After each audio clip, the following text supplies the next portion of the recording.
Second theorem of ring isomorphism. Recall the second theorem of group isomorphism. H is subgroup of G, K is normal in G. ठीक है, अगर ऐसा है then H upon H intersection K is isomorphic to HK upon K. HK upon K. ठीक है, याद आया कुछ? नहीं आया होगा, कोई बात नहीं। देखो ये सब ग्रुप है जी का, के नॉर्मल है जी का, तो H इंटरसेक्शन के, जो H इंटरसेक्शन के होता है वो नॉर्मल हो जाता है H में, ठीक है। एंड अगर H एक सब ग्रुप है जी का, के नॉर्मल है जी का, और इनका प्रोडक्ट जो होगा वो ऑलवेज सब ग्रुप होगा जी का, एंड जी का नॉर्मल सब ग्रुप है, तो के जो होगा नॉर्मल होगा एच के का। तो एच के अपॉन के वी कैन डिफाइन, तो ये हम लिख सकते हैं, ठीक है। Now second theorem of ring homomorphism में क्या होगा, एक ये एच जो होगा इसका सब रिंग होगा, ये इसका आइडियल होगा, तो इसमें थोड़ी सी एक कंडीशन आएगी, एच अपॉन एच इंटरसेक्शन के इज आइसोमॉर्फिक टू, यहाँ पे जस्ट एडिशन मल्टीप्लीकेशन है, मल्टीप्लीकेशन और ग्रुप जो होता है अंडर डॉट के रिस्पेक्ट में होता है, और इसके एलिमेंट एच के जो एलिमेंट होते हैं वो कैसे होता है, एच के, एच बिलोंग्स टू एच, के बिलोंग्स टू कैपिटल के। लेकिन अब जी जो है अंडर एडिशन अबेलियन ग्रुप है, तो जस्ट एक माइनर सा यहाँ पे एक डेफिनेशन होगा, एच इंटू के की जगह पर हम एच प्लस के कर देंगे, बाकी जस्ट एज इट इज रहेगा। तो second theorem of ring homomorphism, let R be a ring and S be a subring of R and I be a ideal of R, ठीक है। देखो इसके सिमेट्रिक चल रहा है जो भी चल रहा है, then S upon S intersection K, अब इंटरसेक्शन K क्यों आएगा, यहाँ पे I लिया है, S upon S intersection I is isomorphic to S plus I, बस इनटू की जगह ऐड करना है बस, बाकी as it is upon of course I, ठीक है। देखो दोनों को रिलेट करा सकते हो आप। Now it's proof. देखो जब भी सेकेंड थियरम और third theorem of ring isomorphism आप प्रूफ करोगे, so we will use the first या fundamental theorem of ring isomorphism, जैसे ग्रुप में किया था वैसे ही। देखो फर्स्ट तो मैं क्या करता हूं, इतना सा बस आपको पता होना चाहिए, इतना सा। देखो एस सब रिंग ऑफ आर है, आई आइडियल है आर का, तो एस प्लस आई, देखो सब रिंग है, ये आइडियल है, so S plus I will be sub ring of R. S plus I जो होगा वो सब रिंग हो जाएगा, अगर एस सब रिंग है आर का, आई आइडियल है आर का, so first plus I is सब रिंग ऑफ आर। एंड देखो आई क्या है, आर का आइडियल है और ये इसका सब रिंग भी है, और आई जो है इस पे कंटेंट करेगा ही करेगा, क्योंकि देखो आई जो है किस पे कंटेंट करेगा, एस प्लस आई पे कंटेंट करेगा। अगर ये इस पे कंटेंट करेगा और ये खुद में सब रिंग है, तो आई क्या होगा, so I be the ideal of S plus I.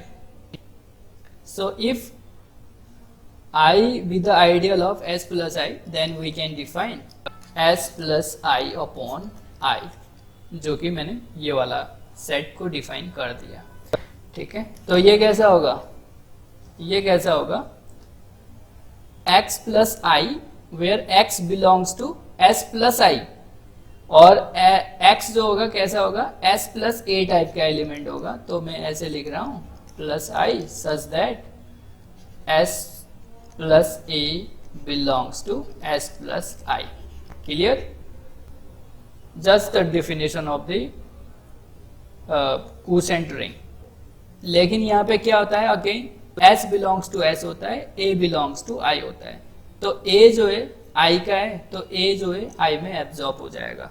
तो आप देखो यहाँ पे S plus I upon I क्या हो जाएगा, S plus I, and S किसका है अब, ओनली S का, तो आपका ये s plus I upon I क्या बना, small s plus I, where such that s belongs to capital S, क्योंकि a जो है i का है। Sum of two ideal is ideal type का, ठीक है। लेकिन यहाँ पे एक सब रिंग है, एक आइडियल है, तो its sum will be the subring. Ideal होगा नहीं होगा उस पर हमें इंटरेस्ट नहीं है, क्योंकि हमें इंटरेस्ट है ये सब रिंग होना चाहिए और सब रिंग का हमें एक आइडियल लेना है, तो तभी ये s plus I upon I हम लिख सकते हैं। सो ये हमने डिफाइन किया। Now define a map phi from s to s plus I upon I. देखो मैंने एक मैप डिफाइन किया है from s to s plus I, जो फाई हमने डिफाइन किया है s to s plus I upon I पे डिफाइन किया है। तो जैसे ही fundamental theorem of ring homomorphism use करेंगे तो अगर कर्नल जो होगा इसके इक्वल आ जाएगा, ठीक है, और ये ऑफकोर्स ऑन टू भी होगा, तो s upon kernel of phi is isomorphic to image of this s, लेकिन image of this s will be onto होगा, तो s plus I upon I हो जाएगा, तो ये प्रूफ हो जाएगा हमारा। तो ध्यान से देखना, तो तभी हमने इस s to s plus I upon I पे हमने मैप को डिफाइन किया है। Define a map this such that phi of, देखो इसमें कैसे एलिमेंट होंगे, phi of s is equal to, ठीक, phi of s is equal to s plus I upon I में कैसे एलिमेंट है, ये देखो s प्लस आई टाइप के, s प्लस आई। तो first we have to show phi is well defined and phi is onto homomorphism. So first phi is well defined. Well defined के लिए क्या करोगे, just s is equal to, चलो t ले लो, अगर दो element equal है तो उससे बनने वाले कोसेट्स भी इक्वल हो जाएंगे। अगर एक भी एलिमेंट कोसेट में आता है तो वो आइडेंटिकल हो जाते हैं, two coset are either identical और डिसजॉइंट। लेकिन दोनों एलिमेंट अगर सेम हो जाए तो लेफ्ट कोसेट भी इक्वल हो जाएंगे, hence phi of s is equal to phi of t. So phi is well defined. Now second, phi is ring homomorphism. So suppose s comma t belongs to S.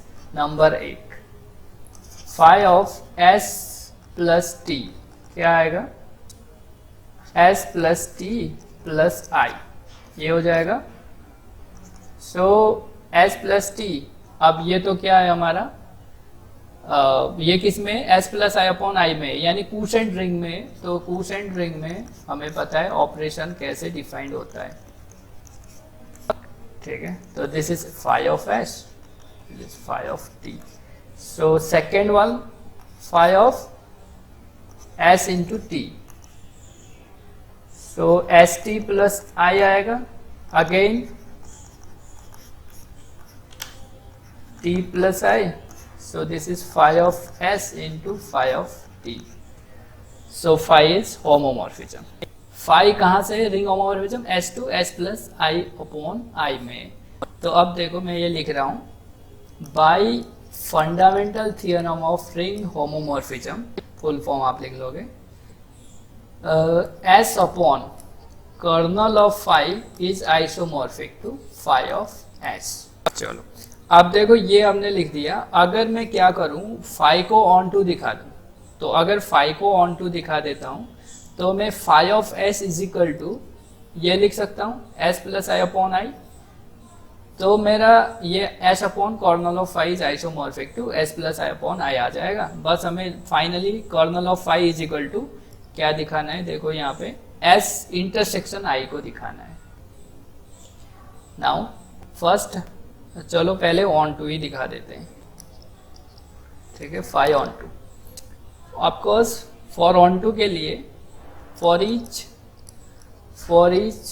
कोई भी element ले लो आप इससे, ठीक है। तो चलो मैं u ले रहा हूँ प्लस आई अपॉन आई। ये u कैसा होगा, u जो भी होगा element s plus I type का ही होगा, लेकिन मैं इसको u से ही डिनोट कर रहा हूँ। Then there exist S belongs to S, क्योंकि S से हम डोमेन सेट कर रहे हैं, तो phi of S is equal to U. So what is phi of S? S plus I is equal to U. So every element of S plus I upon I will be the form of S plus I. Okay, S plus I, which is nothing but the image of H. So direct, therefore phi is on to. वैसे तो आपने जो यहाँ पे consider जो किया है homomorphism, on to homomorphism लेके ही कंसीडर किए, फिर भी हमने बता दिया फाई इज ऑन टू. सो फाई अगर ऑन टू है, सो फाई ऑन टू है, तो phi of S is equal to क्या हो जाएगा? S plus I upon I. So using in one, so we have s plus s upon kernel of phi is isomorphic to s plus I upon I. ठीक है, सो इसको मैं second कर रहा हूँ क्योंकि अभी भी हमारा वो रिजल्ट नहीं आया है जो हमें निकालना है प्रूफ में. So s upon kernel of phi. Now we have to show here kernel of phi is equal to s intersection I. ठीक है, कर्नल यही आना चाहिए. सो इसके लिए we to show kernel of phi is equal to s intersection I. तो दो set को इक्वल दिखाना है, सिंपल है. बस एक एलिमेंट ले लो आप कर्नल ऑफ फाई का, दिखा दो x belongs to s intersection I में, और सिमिलरली s इंटरसेक्शन I का हम एक एलिमेंट ले लेंगे आर्बिट्रेरी, बाद में उसको कर्नल ऑफ फाई में शो कर देंगे. तो ये देखो, अगर इसमें आ रहा है तो ये कैसा होगा? अगर कर्नल ऑफ फाई में आ रहा है x, तो फाई ऑफ x करने पे वो क्या हो रहा होगा? कोई बता सकता है?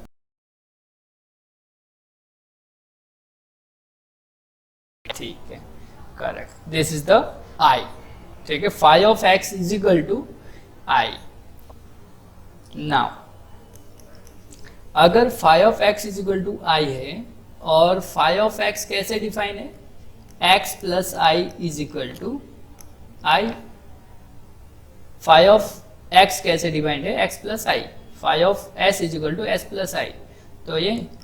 तो ये क्या दिख रहा है आपको? x जो है मेरा I में आ रहा है. तो अब देखो, लेकिन हमें दिखाना तो इंटरसेक्शन में था. x बिलोंग्स टू I है ना, और देखो x बिलोंग्स टू में लिख रहा हूं s, बिकॉज जो x जो है कर्नल का लिया है, और x जो है कर्नल का है, और कर्नल जो है s का सबसेट है, क्योंकि kernel is the ideal of s, तो वो सबसेट भी है. तो x अगर कर्नल का है तो x जो होगा s का भी होगा. So x belongs to I, it imply x belongs to I intersection s. Clear? Then reverse चले जाओ. If x belongs to I intersection s, then x belongs to I and x belongs to s. तो हमें तो I वाला चाहिए. Then it imply x belongs to I is equal to I. Then this is the phi of x is equal to I, and it means the x belongs to kernel of phi. So एक ही में हो गया. So since x belongs to kernel of phi, it implies x belongs to I intersection s, and similarly if x belongs to I intersection s, imply x belongs to kernel of phi. So kernel of phi is equal to s intersection I. चलो इसको number third. ठीक है, using three in second, so we have s upon s intersection I is isomorphic to क्या था ये? s plus I upon I. So this is proved. देखो, same जब भी हम ऐसे थियरम करते हैं तो first recall the third theorem of group isomorphism. यानी h जो है नॉर्मल है k में, k जो है नॉर्मल है g में. ठीक है, then g by h upon k by h is isomorphic to g by k आ गया. तो यहाँ पे हम वो कर रहा था ना मैं इसमें इनटू, मतलब फ्रेशमैन लॉजिक इस टाइप से बोला था, लेकिन होता नहीं, ऐसे कट गया तो g/k टाइप का। तो आता यही है, लेकिन ये this is not a proof, हमें प्रूफ करना होता है था इसमें g/h upon k/h is isomorphic to g/k। ठीक है, ऑफ कोर्स यहाँ पे जो है h नॉर्मल है k का, k नॉर्मल है g का, h नॉर्मल है g का, h g का भी नॉर्मल है, इस टाइप से गिवन होता है था वहाँ पे। क्लियर है? तो नॉर्मल है ये सब, तभी g/h upon k/h is isomorphic g/k। आप इसका स्टेटमेंट देख लेना।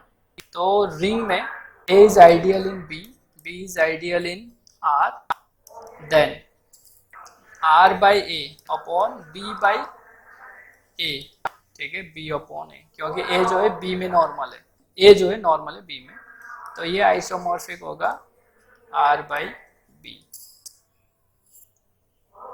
ठीक है, तो जस्ट हिंट दे रहा हूँ, आप खुद कर लेना। आप 5 फंक्शन जो है मैप डिफाइन कर लो r upon a to r/b में। ठीक है, जैसे ही इसको 5 को ऑन टू होमोमॉर्फिज्म शो कर दोगे तो आप लिख लोगे r/a upon kernel of 5 is isomorphic to r upon b। तो बस आपको अब क्या शो करना है, कर्नल ऑफ 5 जो होगा b अपॉन a के इक्वल होगा। ठीक है, तो एक एलिमेंट ले लेना आप कर्नल ऑफ 5 का, उसको दिखा देना b अपॉन a में आ रहा है, और सिमिलरली इफ इस तरीके से आपका बन जाएगा, इस तरीके से इफ एंड ओनली इफ करके आ जाएगा, तो वो इक्वल हो जाएंगे। तो आप इसको ट्राई करना।